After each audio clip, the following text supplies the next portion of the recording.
The White Sox got a win yesterday, but also lost as they split a doubleheader with the Kansas City Royals. We will discuss the good and the bad next on Locked On White Sox.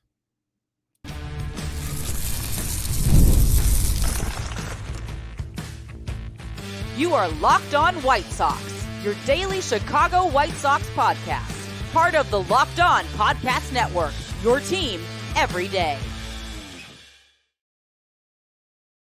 And hello, I'm Todd Welter, a lifelong Sox fan and the site expert of Southside Showdown, part of the Fan-Sided Network. You can check out my written Sox content at southsideshowdown.com. I've also covered Major League Baseball for outlets such as the Associated Press back in the day. Thanks for making Locked On White Sox your first listen every day. We are free and available wherever you get your podcasts and on YouTube. Part of the Locked On Podcast Network, your team every day. And make sure to subscribe to our YouTube channel, smash the like button, and give a 5-star review wherever you get your podcasts. I would greatly appreciate that. So today's episode, I'm going to discuss Jonathan Cannon's first career MLB start and how we got a preview of hopefully what should be the team's rotation for the rest of the year in the series against the Kansas City Royals. Then we are going to discuss Michael Kopech blowing the lead in the 8th inning during the first game of the doubleheader. And yes, he is fun to watch again now that he is throwing some serious heat out of the bullpen. But that outing was an example of why we should still be worried about Michael Kopech. And finally, we will wrap up with who is actually good for the Sox in this series against the Royals. But today's episode is brought to you by Monopoly Go. I admit it, I have a competitive side, and it is a big fan of Monopoly Go, the mobile hit twist on the classic Monopoly. So join your friends and download Monopoly Go, now free on the App Store or Google Play. And again, if I sound a little nasally, I don't know what I've been fighting off this week, but I'm fighting off something. It hasn't been gotten terrible. Also, I haven't been getting a ton of sleep because the little one in the house did get sick, like really sick. So been tending to that as well. But I'm here. I'm showing up. You don't need to put me on the 10-day IL. I'm here for you. So Jonathan Cannon was outstanding in his first career start in Game 1 of the doubleheader yesterday. He was supposed to have his first career start on Tuesday, but that game was rained out. He ended up going 5 innings on yesterday. He gave up one earned run, and 3 hits. He got the first pitch for a strike on 12 of the 19 batters he faced. And that's always important for a pitcher to get that first pitch for strike. Puts you in control of the count and of the at-bat. Started the game off, though, throwing mostly his sinker. And as the game went on, though, he did start to mix in that his cutter, the four-seam fastball that he has, and his changeup. So you could tell he was going with his most reliable pitch that he felt that he could really command in the beginning. And that's always good because, usually with a rookie pitcher making his major league debut, 2 things are going to happen. The first thing that's going to happen is that pitcher's just going to get blown up because the nerves have taken over. They can't command the pitches, and it's just tee-off season. You're throwing BP out there. The other thing that's going to happen is, at least through the first round of the order, that rookie pitcher is going to look like the second coming of Sandy Koufax because there's really no scouting report. There's it looks like the laundry's done. Sorry, I got to get a sip of coffee there too. For those watching on not watching on YouTube, today I've gone with the Daddy mug that my daughter painted for me. Bears colors. Don't have half and half. Had to sprinkle in some whole milk there. But again, a starting pitcher is going to look like Sandy Koufax just because on their ML debut, because there's no real scouting report. And again, you can try to gather as much data as you want from the AAA film or whatever's available. But until you see it live, it's really hard for these major league hitters to pick up on it. So what you got to do is when you're in the box, you got to hope that the nerves take over and that everything is just all over the place. And that's why I think Cannon relied on his sinker in the beginning. I believe, and then I went into the box score to confirm it. I think he threw like his first 9 pitches, 8 of them were sinkers. Cannon, again, he's 23. He's ranked as the 9th best prospect by Future Sox. They did that, though, in early March. He is the 11th ranked prospect according to MLB.com, and hopefully he can get rid of the prospect title because hopefully he stays through the rest of the year. First start, pitched pretty well. Hopefully he gets to make the trip with Philadelphia. Manager Pedro Grifol was not he was non-committal on whether Cannon will get another start. And again, the reason why Cannon is in the starting rotation was Chris Flexen. The veteran was a disaster in 3 starts. Also, Michael Soroka, not been very good either. And they also wanted to, push back Garrett Crochet and Eric Fetty's start, give them a little bit of extra rest, especially since this is the first year that Garrett Crochet is going to pitch well more than 72 innings. Also, Eric Fetty, he's been solid in the starting rotation because the Sox have gotten Garrett Crochet to pitch well, but Flexen and Soroka have been disasters. Fetty, again, another solid starting performance in Game 2 that the Sox won 2-1. Got into some early trouble, but pitched out of it. Finished with 5 2/3 innings, 3 hits, no runs, 5 Ks, and 3 walks. And he's only given up 7 earned runs in 4 starts. And the nice thing is, you got the time to change. Again, whatever I'm battling, making me sound like I'm 13 years old. He is signed through next season. As you know, he was signed in the offseason. He was the Korean MVP after he was exiled there because he's just was not good with the Washington Nationals. But he added a sweeper, and you can tell he looks like he's the real deal.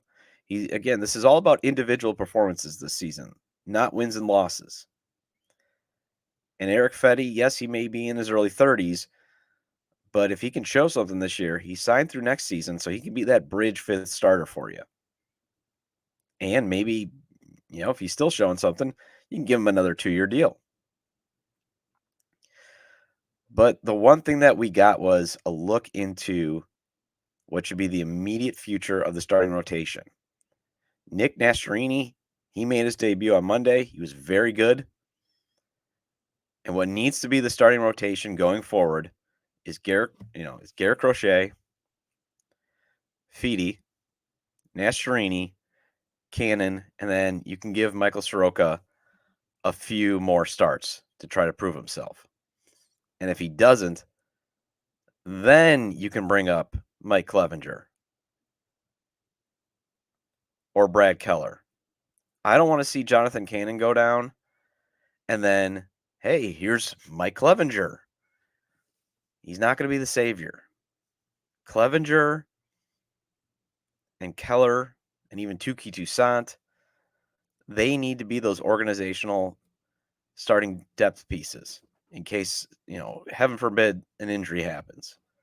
Otherwise, it needs to be Nastrini and Cannon through the rest of the year. The season is lost. We need to see whoever, Nastrini obviously was acquired by the previous regime, so I'm going to, attribute to him, to that regime, but we need to see whatever prospects that are left over from the previous regime can possibly contribute to the team going forward. And this is the perfect season to do it.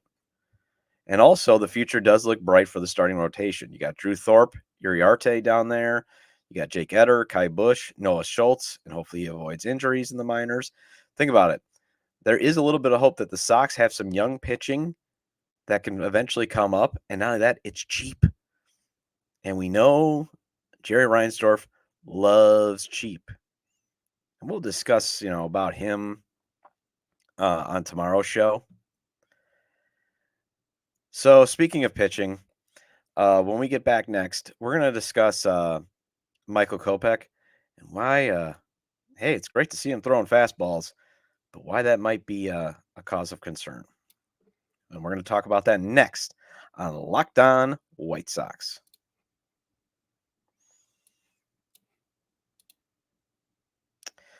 Life insurance, not something we like to think about getting.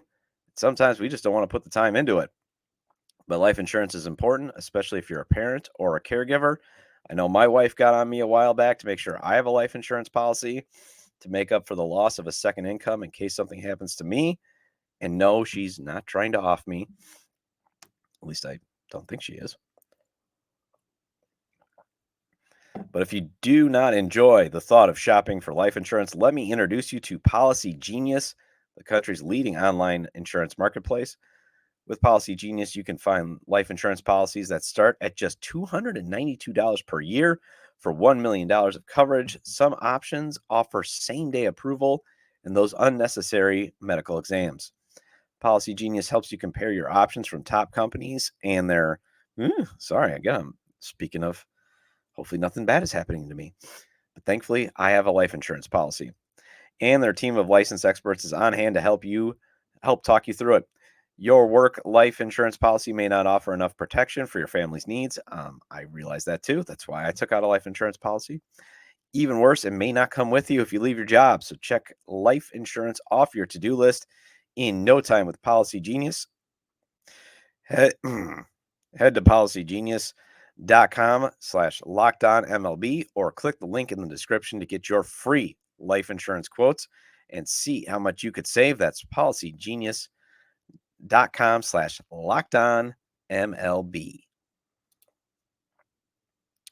And I've been told I'm a competitive person. Okay, well, I have a competitive side. We all do. It's called human nature.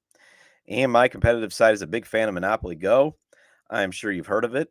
It's been downloaded over 150 million times. It's a great twist on Monopoly where you can play on not one, but hundreds of Monopoly boards in crazy locations, building up amazing cities that bring you big money. I know I just built up New York City, and now I'm going to be building up London.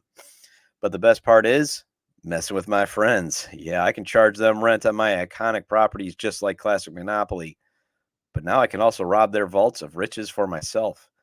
And also, if you don't want to play with your friends, you can play with just random strangers and just rob from them. I know I did it yesterday. And the leaderboards show me who the biggest Monopoly tycoon is.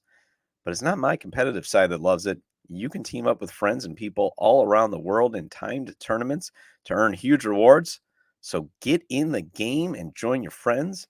Download Monopoly Go, now free on the App Store or the Google app.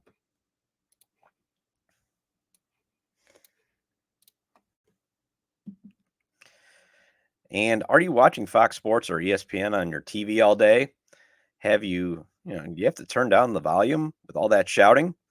Well, make the switch to Locked On Sports Today, a free 24/7 sports streaming channel programmed for you every day to bring you the biggest stories without all that screaming and all those hot takes.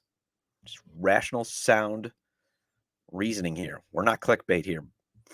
Locked On Sports Today brings you can't miss analysis, opinions, and news, streaming 24/7 on YouTube or the free Amazon Fire TV channels app, part of the Locked On Podcast Network, your team every day. Sip of coffee. Again, I'm a big fan of Blue Healer from Collectivo. I know it's a free plug, but I used to never be a coffee drinker, and then my wife and I had a kid, and well, I think part of my blood is half caffeine. And for all you parents out there with either an infant, a toddler, or just a kid, you can sympathize. And again, thank you for listening to Locked On White Sox. We have made it through a full week with me as the new host. Hopefully you're enjoying what I've been providing. So let's get into Michael Kopech. He has been throwing some crazy heat lately since he's moved into the closer role. And that's the one thing we got to give Chris Getz credit for. The general manager has taken a lot of heat, but he made the right decision in spring training by getting Kopech out of the starting rotation, getting him back into the bullpen where he can be that multi-inning weapon. And he's definitely looking like the version that we saw in 2021, where he's just, throwing 97 to 100 miles per hour. It's actually entertaining to watch him, and he's getting outs. But that also can be the problem. He's just throwing pretty much his fastball. And he threw one out over the plate to Salvador Perez. I don't know why you would throw a fastball out over the plate to Salvador Perez, but he did.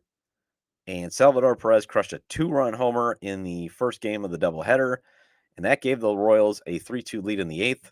The Royals added another run in the ninth, and they ended up winning 4-2. And again, that's why we got to just get a little worried about Michael Kopech and that fastball, because it's the same issue he had last year, where it's the only pitch he'll trust, and if it's not getting movement, he's going to continue to throw it though, and leave it out over the plate, and it's going to get crushed, and he's going to avoid all of his other pitches. What I did like though was he had a pitch sequence against Bobby Witt Jr. where he pretty much threw, I believe it was like 5 or 6 fastballs to Bobby Witt. And then he mixed in that slider at the end, and Bobby Witt hit a grounder. Normally that's an out, and actually that would have helped the Sox get out of the inning. But Bobby Witt Jr. is one of the fastest human beings in baseball, so he beat it out. But again, what I liked was, he's pounding, because I get it. He's a closer, so you're going to throw your best pitch. And if it's heat, you're going to throw heat. But you got to have that secondary pitch, and you got to mix that in a little bit more to keep those hitters honest, because otherwise they're just going to sit back on it. And that's kind of what, Bobby Witt Jr. was doing. He got a 2-0 count, and then obviously Kopech battled back. But I'd like to see Kopech try to mix in his slider just a little bit more. And obviously you were a starting pitcher, so you have a couple more pitches. And the one thing with Kopech is it's all up here. We're seeing it. He's got the arm talent to be an outstanding closer, or one of those multi-inning weapons out of the bullpen. You can have him go out, throw 8-9. He's willing to do it too. But you just can't keep throwing 100 miles an hour, because especially if you're not locating it, they're just, hitters are just going to sit back on it, and then they're going to take their base. And if something gets left over the plate, like you did with Salvador Perez, it's going to get parked in the bleachers. Speaking of which, like with the smaller crowds, you can really hear the ball cracking off the bat. I know, I'm grasping at straws. And the other reason why, we want to make sure we're focusing on Michael Kopech is the trade value. If he can establish himself as a really good closer, that's going to help him be valuable to flip at the trade deadline. Because, again, this team is terrible. You do not need an elite closer on bad teams. And you can find closers anywhere on bad teams. You just need a guy with 2 pitches, even maybe 1. All Mariano Rivera threw was a cutter. Trevor Hoffman just threw a changeup. So, and I know Cubs fans out there, Cubbies Cribs on Fansided, they wrote about, hey, maybe the Cubs need Michael Kopech. Maybe the White Sox can get some more good prospects from the Cubs. That'll actually work out and stay healthy this time. But,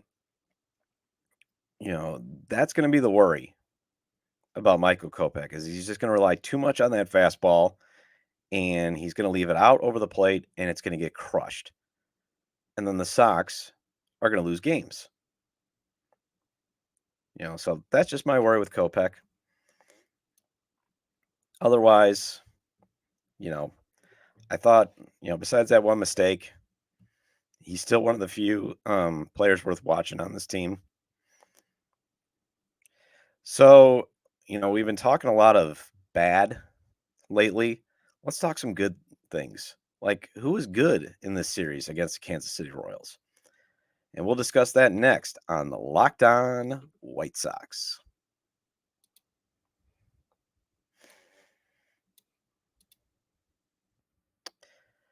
Prize Picks is America's #1 fantasy sports app with more than 3 million members.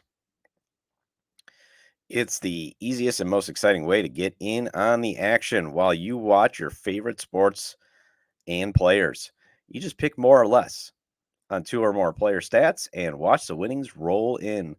Prize Picks has something for every sports fan, from baseball and basketball to League of Legends and everything in between. Hey, you can pick Connor Bedard, DeMar DeRozan, or Kobe White. I know he went off for 42 yesterday. And Andrew Vaughn, all in the same entry.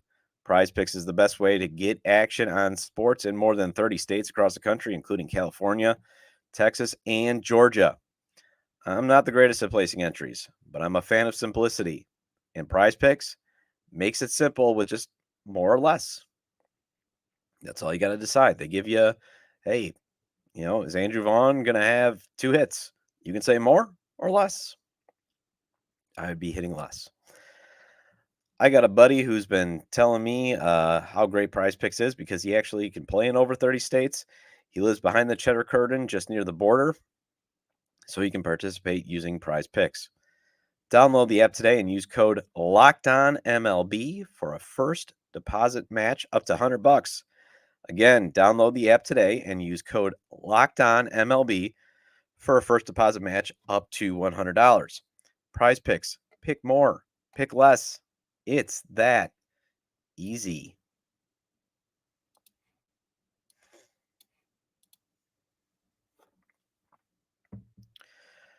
All right, welcome back to Locked On White Sox. Again, I'm your host, Todd Welter, and I want to thank you if you're sticking with me. I want to shout out to all you everydayers. I know there's just a lot of White Sox podcasts out there. It's probably the best, White Sox podcaster to fan ratio in the league. So hopefully you're choosing me first, and then you're checking out, White Sox Talk, or you're checking out From the 108, or Future Sox, or the Blackout Show, or Sons of Anarchy, or Good Guys Talk Black, or CHGO White Sox. I mean, again, you got your fill. I know I'm new to the sandbox, and hopefully we're all playing well in the sandbox. And again, hopefully you're choosing me first. Please choose me. All right, that's my shameless plug. So we could go over who was bad against the Kansas City Royals,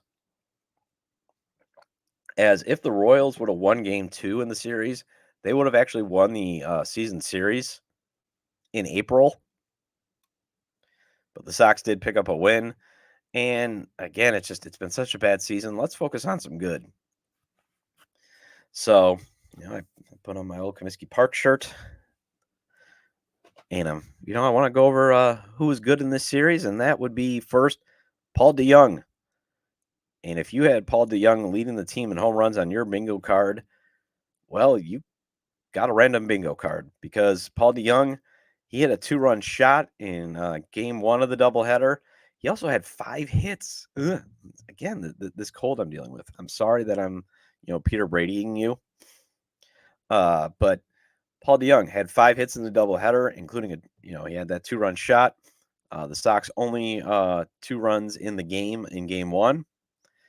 I believe his average now is over 270. Now, I don't expect that average to stay that high, but you know what I am expecting Paul DeJong to do? Catch the ball and hit home runs. That's all he needs to do. Just keep the seat warm for Colson Montgomery. Gavin Sheets continuing to see the ball well. I know his average has dropped a little bit, but he's been seeing it really well. And he slammed a game-deciding home run in Game 2 in the 6th. As the Sox won 2-1, it was basically the deciding. The Royals got their first run of the game in the 7th. And that second dinger, or that solo dinger in Game 2, is what allowed the Sox to get the victory. Andrew Benintendi, of all people, he had 3 hits in this series, but progress still needs to be made before we can say you are no longer robbing from the White Sox. Jordan Leisure and Steven Wilson also had 2 games with a couple of no runs out of the pen. Jordan Leisure is another foundational, the future is now piece of that bullpen. His stuff is outstanding. And again, if Nastrini and Jordan Leisure become contributing pitchers for the White Sox, they will be the clear winners of the Lance Lynn trade. And then new TV announcer John Schifrin, he had a Hawk Harrelson moment as game 2 or game 1, Sox did have a chance to either had a chance to tie it up. Robbie Grossman was at the plate, had I believe a 3-2 count, and the final pitch was outside. Yet I don't know if the umpire needed a bathroom break, but called it a strike. And Schifrin went, "What are you doing, Blue?" I mean, Schifrin's already got a no call. And shout out to 670 The Score for finding that out, as he's had 3 calls where Luis Robert Jr., Yohan Moncada, and Eloy Jimenez went out hurt running the bases, and he was like, no. So you've got, the bad call from him. You now have a Hawk Harrelson call. Now we just need him to kind of mix in an established home run call. Because say what you want about, like, for example, Hawk Harrelson, but you can put it on the board, yes, is iconic. And Jason Benetti was very good at mixing in, that excitement. And I do miss Benetti. I have the MLB TV package, and I was watching the Tigers-Rangers game a couple days ago, and there's Benetti. I was like, I miss you. Oh, I miss you so much. But hey, we got to have broadcasters that are there almost every day. Who needs a national TV broadcaster doing your games? Anyways, this wraps up this edition of Locked On White Sox. I'm going to go rest my voice. I'm going to go suck down some Umka, and hopefully I don't sound like Peter Brady tomorrow. Before I go, though, Locked On has launched the first ever national sports 24/7 streaming channel on YouTube, and now it's available on Amazon Fire TV in the free Fire TV Channels app. Locked On Sports Today is here for you 24/7, covering the top sports stories of the day with local experts of Locked On, plus our national shows covering every league. Find Locked On Sports Today now available on the free Fire TV Channels app. All right, so we'll be back tomorrow to talk about just how much of the blame for the dumpster fire that is the White Sox goes on Jerry Reinsdorf. You can let me know your thoughts on today's topic regarding the aimless direction, regarding the future is now for the White Sox starting rotation. You can reach out to me on Twitter at ToddJDub, or you can email me at lockedonwhitesox@gmail.com. Have a great day. We will see you tomorrow.